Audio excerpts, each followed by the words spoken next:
The 17 News at Sunrise podcast is brought to you by Clinica Sierra Vista. Welcome back to the 17 News at Sunrise podcast, where we share your news on your schedule. Working in the spirit of the Golden Empire, this is 17 News at Sunrise. Good morning. Thanks for waking up with us here at 5 a.m. I'm Maddie Jansen alongside Alex Fisher. Friends and colleagues gathered to remember a man and local activist who was killed at Yokuts Park last week. 43-year-old Daniel Landeros was shot at Yokuts Park around 11 p.m. on September 18th. He was known to be a fierce advocate for the LGBTQ community, immigration reform, and civil rights. His friends say he gave a voice to the voiceless, and now they'll speak for him as they demand justice for a man who fought for the same all his life. He was involved with the census count, he was involved with the unions, he was involved with getting out the vote. His death is a tragedy for all of us, for all of our community. No word on any suspects in the killing. If you have any information on this case, call the Bakersfield Police Department at 327-7111. Scary moments for a family in northwest Bakersfield as a driver, accused of being under the influence, plows through their home and seriously hurts two kids. This is in the area of Allen and Higman Roads, and you can see the damage from the crash right here in this video. A neighbor tells us they saw the driver going down the street at, quote, freeway speeds. That's when they say the driver crashed into a room at a home on Fairfield Street. A 5-year-old boy and a 7-year-old girl were inside the room and hurt. CHP says the kids were rushed to the hospital with major injuries. Officers say the driver in this crash was Raymond Allen Leonard. He was arrested for driving under the influence, and this morning he is out on bail. Making news around the nation with the September 30th deadline fast approaching, Bakersfield Congressman and House Speaker Kevin McCarthy says there's still time to strike a short-term deal with his own party hardliners to keep the government open. Lawmakers from both sides of the aisle are warning of the consequences of a government shutdown. The impact could spread across the U.S. economy. A small group of hardline Republicans are blocking budget bills as they seek more cuts to government spending. Today, McCarthy plans a series of what are essentially show votes on spending bills packed with conservative wins aimed at winning over Republican holdouts. Now to the state capitol, where Governor Gavin Newsom has signed Bakersfield State Senator Shannon Grove's child sex trafficking bill into law. SB 14 classifies human trafficking of anyone under the age of 8 as a serious felony in California and categorizes it under the state's 3 strikes law for repeat offenders.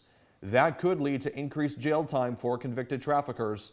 Grove says this sends a strong message to people willing to sell children for sex.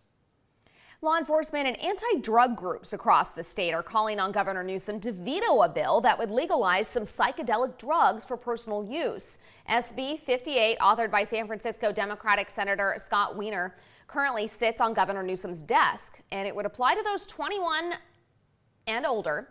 Opponents say SB 58 sets a dangerous precedent and would help open the door for more illegal drugs to be legalized and would lead to more people using psychedelics. After months of schedule wrangling and verbal barbs, Governor Gavin Newsom and Florida Governor Ron DeSantis have agreed to participate in a televised debate in November. The debate will be moderated by Fox News host Sean Hannity and will air on Fox during Hannity's show November 30th. We continue to learn more about the deadly officer-involved shooting last month, but there are still many unanswered questions. 17's Jenny Huh has the latest. It's important to note the release was the result of an investigation of the Bakersfield Police Department by the Bakersfield Police Department, and all information about this incident was strictly controlled by the Bakersfield Police Department. The department edited the body cam video and posted only the edited version. A department spokesman told us today we must undertake the months-long process of a formal Public Records Act request to get that entire video. The department also chose the timing of the release 8 8:01 a.m. Saturday. It's also important to note that the shooting will be reviewed by the Kern County District Attorney's Office and the California Department of Justice. You can see the full BPD news release, including the edited video, by going to our website, kget.com. Now, the shooting happened at about 11:30 a.m. August 24th on Andretti Avenue in Northwest Bakersfield, not far from Olive Drive and Jewetta Avenue. It's a quiet neighborhood of 3- and 4-bedroom homes built in the early 2000s and now valued at more than $500,000. Officers were summoned to the area by an off-duty Los Angeles Police Department reserve officer who had challenged the man he thought was a burglar.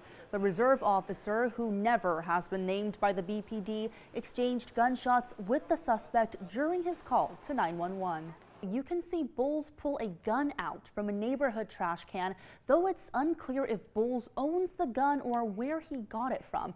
The 3 BPD officers, identified as Sergeant Dennis Eddy, Sergeant Ryan McWilliams, and Officer Brandon Price, arrived around 11:30 a.m. and exchanged gunfire with Bowles. In the body camera footage, you can hear officers tell Bowles multiple times to put both hands out and drop his gun.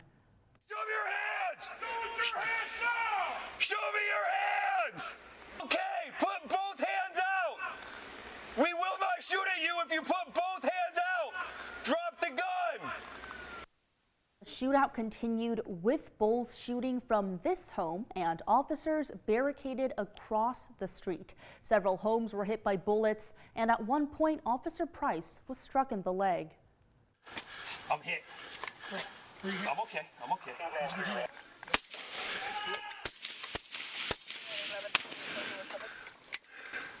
Suspect is down. Suspect is down.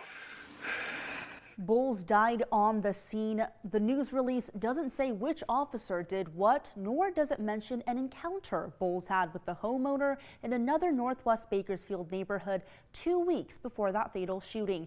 It was captured on doorbell video, which shows Bowles sobbing and begging the homeowner for help. Bowles said another man was trying to kill him. 17 News spoke with the mother of Jason Bowles, who says her son had been fearing for his life leading up to the shooting and says he likely thought that was the moment he was going to die. She says he was released from jail just 2 days before he died and that he was in the Andretti area looking for a friend. She says Bowles struggled with addiction and that he likely shot at the BPD officers because he felt threatened and didn't trust them. Sergeant Eddy is a 22-year veteran, Sergeant McWilliams is an 18-year veteran, and Officer Brandon Price is a 5-year veteran. Eddy in 2008 was shot by high-ranking East Side Crips gang member Leon Anderson during a foot chase in southeast Bakersfield. Other officers returned fire, killing Anderson, but Eddy was hit in the leg and complications from the wound resulted in the limb being amputated below the knee. Another round struck him in the chest but didn't penetrate his bullet-resistant vest. And in 2019, Sergeant McWilliams and another officer shot at a vehicle containing 2 carjacking suspects, paralyzing one of them. A federal lawsuit filed in connection with the incident is scheduled for a hearing next month. When we asked the police department, for more details on the most recent shooting, a department spokesman said he will attempt to get us answers this week. We wanted to know, why won't BPD release unedited body cam video? What does the unreleased body cam video show? What is the name of the LAPD reserve officer who initially confronted Bowles? Who owned that gun Bowles had? Did officers attempt to call any mental health professionals before the shooting? How many shots were fired? What was hit by bullets that missed their target? These are just some of the questions we have. To see the full BPD community debriefing and to see previous stories on the topic, you can go to our website, kget.com. BPD says the 3 officers are now on modified duty and will be until they are cleared for full duty. In studio, Jenny He, 17 News. The 17 News at Sunrise podcast is a production of KGET and Nexstar Media Group. For more on all of the headlines in today's show, head to kget.com.